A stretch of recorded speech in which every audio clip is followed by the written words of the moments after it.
me be a mom and I see some creepy ghosts eyeing my child. You're about to die all over again. Hey guys, it's Sharon. Welcome back to yet another Spooky Sundays. I got my blood that I'm drinking of all the exes that did me dirty.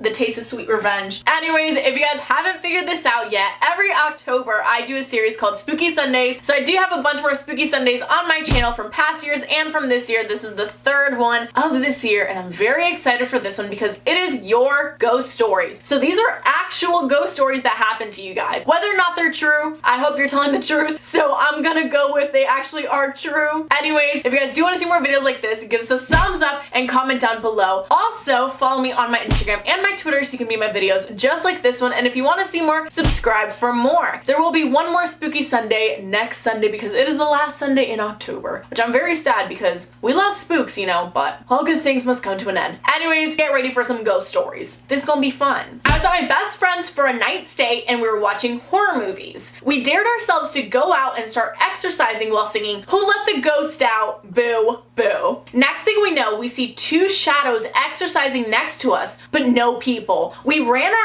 off straight to her room, locking everything up. Till this day, we never go to her place for night stays. By the way, it was at 3 a.m. when this happened, and it still gives us chills. A year later, we found out that the house next to hers belonged to a family whose twins had been dead for 15 years. My issue with this isn't really the ghost of two dead twins dancing beside you. It's the fact that you went outside at 3 a.m. to exercise. Who does that? These ghosts are nothing, sweetheart. Oh my gosh, you just did the most scariest thing I've ever heard of. My friend was feeling really sick one day and she was staying at a friend's house. When she went to bed, she woke up later and saw this old man looking at the wall on the end of her bed. Then he looked at her and just stared. She went back to sleep and in the morning, he was gone. Later that day, she told her friend about it and she said before they had moved in, an old man died there. P.S. You are awesome too. Thank you. It's sad because this is probably like this old man's ghost and he's like, why is this random child just sleeping in my bed? This is my bed. So, you know, at least he's not a mean ghost and at least he didn't do anything bad, but that's so sad and also so creepy. Imagine waking up in the middle of the night and it's bam, an old guy you've never seen before just chilling on your bed. I would not have just closed my eyes and gone back to sleep. I would have screamed and ran out of there like there was no tomorrow. I'm just saying. I was about to leave for a Halloween party when I heard a loud bang from upstairs. I was home alone, so I thought it was odd. It didn't come to my attention that it might be creepy stuff at first, so I just went to check. When I checked my sister's room, I saw her doll sitting right on her bed. It was one of those really old dolls that shouldn't be able to stand, sit, or really just stay in any position. I was really creeped out, but I just assumed it was one of my siblings who had snuck back into the house and tried to trick me. It was Halloween after all. After getting ready, I heard a knock at my front door. When I opened the door, I couldn't see anyone. I thought it was teenage boys playing Ding Dong Ditch or something, so I didn't worry. I turned around to see my sister's doll standing right behind me. I ran out the door as fast as I could. You did the right thing, sis. I would have kept running and never stopped running. Again, I say this every single Spooky Sundays. I don't play with the double D's. Demons and dolls. Once you get both, once you get a demon doll, it's game over, guys. No thank you. We are not living in that house anymore. We're moving out. I mean, unless it was your sister literally pulling a prank on you. But you know what? Joke's on you though, sis, because I'm never coming back into this house and suddenly you are not my sister anymore. So who's laughing now? My grandfather died when I started middle school. Ever since then, I would sometimes have dreams which had my grandfather in them. I thought of it as a form of him contacting me or to look over me. My family is Catholic, so we believe in heaven. One night I had a dream that I was with my family and I was running around this kind of supermarket. After a couple of seconds of running, I found my grandfather. I immediately called my family over because for some reason in the dream, we all knew that he passed away. My grandfather was also aware that he died. And he said that seeing us wasn't the only reason he came. He said that he was going to have to bring somebody back with him that day. I wake up from my dream and become worried, but I hid it because my grandmother was staying with us at the time and she would cry each time we talked about him. A couple of hours later, my grandmother gets a call from a family member saying that her sister passed away. I love you too, and this is the creepiest, eeriest thing ever. I feel like I can't even say that's a coincidence. Like, I'd be so freaked out. Honestly, I am freaked out, and and this didn't even happen to me. I had this dollhouse for a few years and I wondered why my parents had taken the battery out of it. Because I wanted to turn the lights on. There were lamps beside the front door. And when I asked them, they said that my dollhouse would come on at night and make several noises. They said that I would talk to myself and pretend I was talking to someone named Susie. Whenever I was talking to Susie, the dollhouse lights would flicker on and off. My parents found out Susie was a girl that got run over a few blocks away, and one night they prayed for her to move on to heaven, and I never spoke to Susie again, just in case they never put a battery in the dollhouse. My thing is, like, let's say Susie really was a ghost of this girl that got hit a few blocks away, right? Why was she haunting your house? It's not like she lived there, unless she did. Or maybe she was just haunting you because she wanted a friend to play with and you were the only kid in the neighborhood. Either way, kind of scary. And it makes us wonder, do we really have imaginary friends, or are they really just ghost children? And I asked this in the last Spooky Sunday and it still stands. What is the truth? So as a baby, I lived in a house in Austria. My mom always heard weird noises as my dad was at work. Once I was playing in my high chair and my mom went to get a toy from the other room and I went all quiet. This was so not like me. So my mom ran in and she saw an old man looking at me and me at him through the window. A few weeks later, I was on the rug playing. My mom went to the bathroom and heard me go all quiet again, so she ran back and saw the same ghost on the couch this time. My mom was totally freaked out and told my dad. One night, they both woke up to a big bang from the attic. The next morning, they called the landlord to check if anything fell up there. While my dad was at work, the landlord lady came and took my mom to the attic. The lady went first and my mom right after her. My mom saw the lady go up and she turned around for a split second and the lady was gone. There was no way of her going down since it was a ladder. We moved out after that. I love you too, and I'm glad your family moved out. So here's my thing with this. I'm not staying at this ghost apartment complex, house, rental, hotel thing, whatever anymore. No thank you. I would like to live with the living. Let me be a mom when I see some creepy ghosts eyeing my child. You're about to die all over again. When I was little, my uncle had just passed away and we lived with my aunt in the same house that my uncle died in. I would always tell my mom that I was going to play tea party, and one day I told her me and Uncle Henny played tea party. My aunt looked at me and asked what I said, so I said it again. She started crying and she said that she was the only one who had called him that, and no one else knew about that. That is so weird. This reminds me of this episode of like Ghost Adventures, because I love Ghost Adventures. It was this daughter who thought her mom's ghost was like still inside their house, and they were talking to the ghost and the ghost said the daughter's code word. Like there was a word that her and the mom shared and only they knew about it. And now I'm just like, oh my gosh, girl, we gotta have a Ghost Adventures episode for you. My grandpa had this clown mask and he left town for a week. At the time, I lived at his house. I went into his room one day to get something and the mask was on his dresser. The next day I came in and it was on his desk. I kept coming in day after day and it was in a different place every day. Still moves every time I visit him. Why does your grandpa have a clown mask? I feel like that's the most important question here. After that question, why is it moving? Could you imagine it's your grandpa this whole time? He didn't actually leave town. He's just been there the whole time, like hiding and messing around with you, just moving the clown. I would totally do that actually. Me as a grandma, to be honest. My great grandma lost her wedding ring and woke up from a dream about her husband, who passed away before I was born, telling her it was in an old coat in the basement. Sure enough, it was there. Yo, I don't know if to be like scared or amazed. It's just crazy to me that like a ghost could talk to you in your dreams. What's going on? Are you in a different dimension? Are you in a different world? Life and the afterlife are so trippy, and I'm having a crisis right now. When my little brother was a baby, he would point to a random spot in his nursery, and when he started talking, he told my mom that he is here. And to this day, none of us know who he is. Let's just hope he is not a demon or he is not the devil, because we don't like either of them. Unless it's Lucifer on Netflix, then we don't mind it. This is not sponsored. I wish it was. Anyways, that's creepy. You know, kids are already scary as they are, and that's the fact that kids for some reason attract demons and ghosts and stuff. Just why?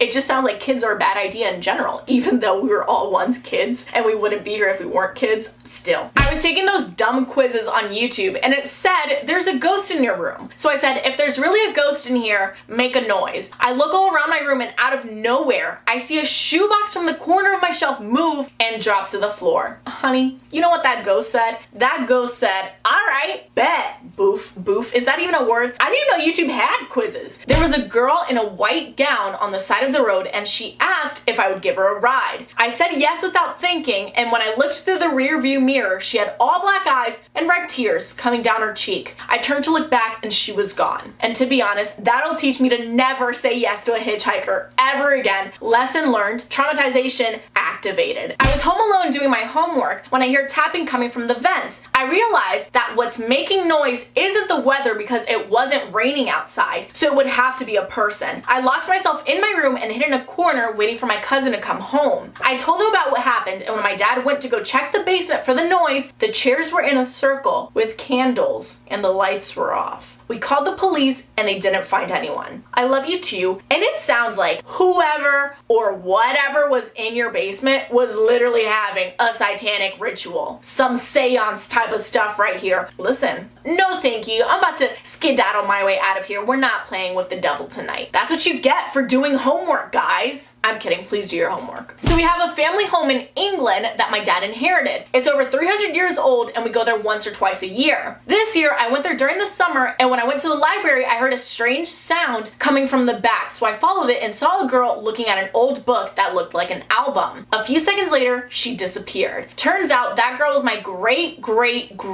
cousin. She passed away when she was 6 from drowning in the pond nearby. I can't imagine that. Like I said, ghost children, super creepy, but like imagine seeing the ghost of someone you're related to, like this kid from just years ago. That's so insane. And you're also living in a 300-year-old house. Oh honey, your whole family is probably haunting that place. That actually sounds pretty spooky, to be honest. I remember in elementary school, my family and I were in our hotel room at the beach, and when we were going to bed, after my mom turned the lights off, I saw a little girl's silhouette in the closet sitting on the floor. When we got home the week after, she came back with me and was in my closet. I don't know how to say this, but you know, I'll just be blunt. That is not a little girl. That is a demon, and you are on the verge of being possessed. You might want to grab some holy water real quick, you know, call someone up. I'm just saying, you may or may not start getting possessed real soon, so I would definitely watch out for that. Enough of our stories. Have you ever had a paranormal experience? Actually, yeah. I've mentioned it before, I really like the show Ghost Adventures. Now, the main investigator in this show is called Zach Bagans, and Zach Bagans, he's this guy that collects a bunch of like haunted items, and he has a museum in Las Vegas. And I went to this museum when I was visiting, and you know, you have to like sign a waiver in case you get like possessed or something happens to you. So obviously I'm a little bit freaked out, but while I'm in there, I don't feel anything. Like, I don't feel off. I feel pretty normal. I'm feeling fine. We go into this one room, and I'm the first person that walks in, and I see this like dentist chair. And for some reason, I can't help but keep staring at this chair. So as like the tour guide is talking about things in the room, I'm just listening to her while still staring at this chair. And then she starts talking about the chair, and she mentions that this dentist chair was from a mental asylum where they would pull patients' teeth out raw. Like, I'm talking like no medication, just cold turkey. And then she said people who stare at this supposedly start to feel teeth pain. The second homegirl said that, I like whipped my neck away. I was like, yup, never mind. I was like, I'm not staring at this. Long story short, I didn't feel any teeth pain while I was in the museum. Everything was fine. I get in my car, I start going to the airport to get on my flight back home, and I start to taste blood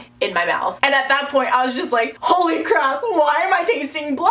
I look in the mirror in the car, there's no blood in me anywhere. I'm not bleeding out of anything, and that is easily the creepiest, scariest, spookiest thing that has ever happened to me. Whether or not ghosts are real, I don't know. Who's gonna explain that? Back to your stories. This one says, my friends and I went to the most haunted ship in the world for a friend's birthday. We were walking to our room and an old lady came up to us and said, I feel something bad about you, my child. Come sit. To my friend, whose birthday it was. She told us her name and that she felt that my friend was extremely ill. The next day, my friend had a gut feeling to go to the doctor, and they said if she didn't come in that day, she would have died. We went back to the ship to get our stuff and asked the front desk to see the lady that told us. They said that no one of that name was on the ship, but an old lady of the exact same name and age died on the ship 50 years ago. Y'all, I need a drink.